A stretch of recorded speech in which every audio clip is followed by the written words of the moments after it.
ዓለም ላይ ካሉ ህዝቦች መካከል 16% አካል ጉዳተኛ ነው። ዛሬ በዚህ ቪዲዮ ዓለማችን ላይ ካሉ አስደናቂ አፈጣጠር ካላቸው ሰዎች መካከል 9ኙን የምናይ ይሆናል። በእርግጠኝነት ይህን ቪዲዮ ከተመለከታችሁ በኋላ ፈጣሪያችሁን ታመሰግኑታላችሁ። ቪዲዮውን ሰብስክራይብ እያደረጋችሁ እንጀምር። 10ኛ አቢና ብሪታኒ ሄንሰን። እነዚህ ሁለት መንታዎች በ1990 በአሜሪካ ተወለዱ።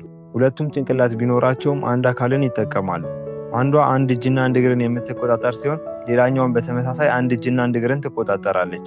ከዚህም በላይ የሚያስገርመው መኪና መንዳት፣ መራመድ፣ ስራ መስራት መደበኛ ሰው እንደሚያከናውኑ አድርገው መስራት ይችላል። ይህም ክስተት ለዓለም ድንቅ መተባበርን አስተምሯል።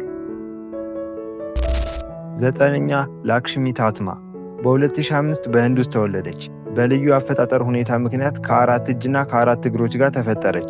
ብዙ ሰዎች እንደ አምላክ ምልክትነት ያዩት ነበር። ነገር ግን ከዛ በኋላ በተደረገላት በተሳካ ቀዶ ጥገና ምክንያት ተጨማሪ አካሎቿ ሊወገዱላት ችለዋል።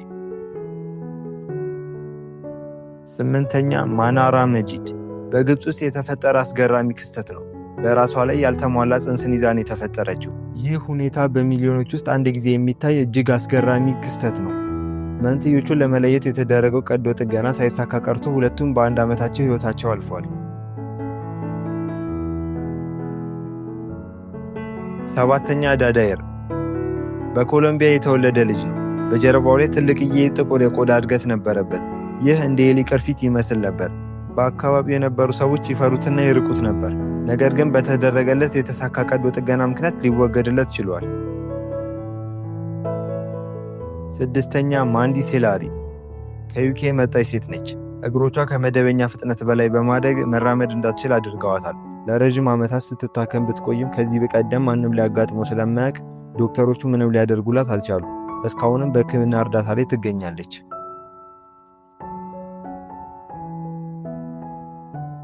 ወደ 5ኛው ከመሄዳችን በፊት ግን ሰብስክራይብ አድርጋችኋል?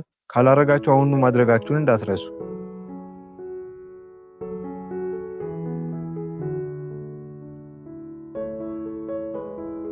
5ኛ ብሉ ፋጊት።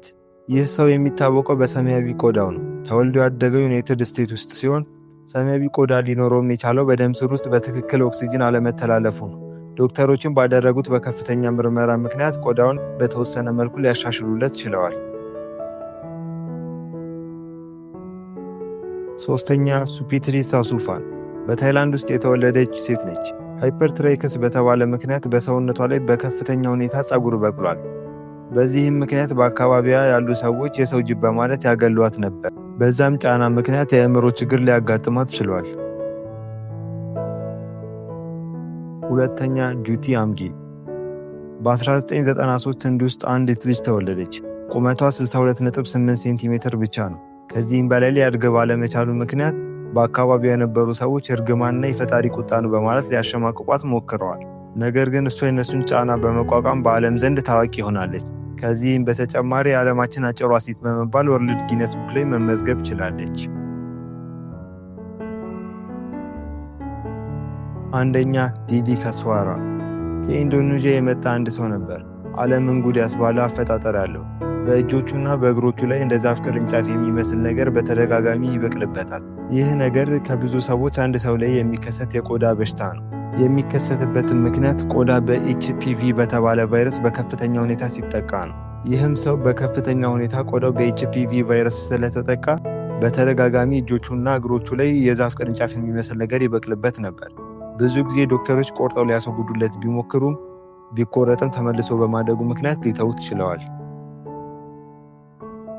ለዛሬ ያስኩላችሁ ቪዲዮ ይህንን ይመስል ነበር።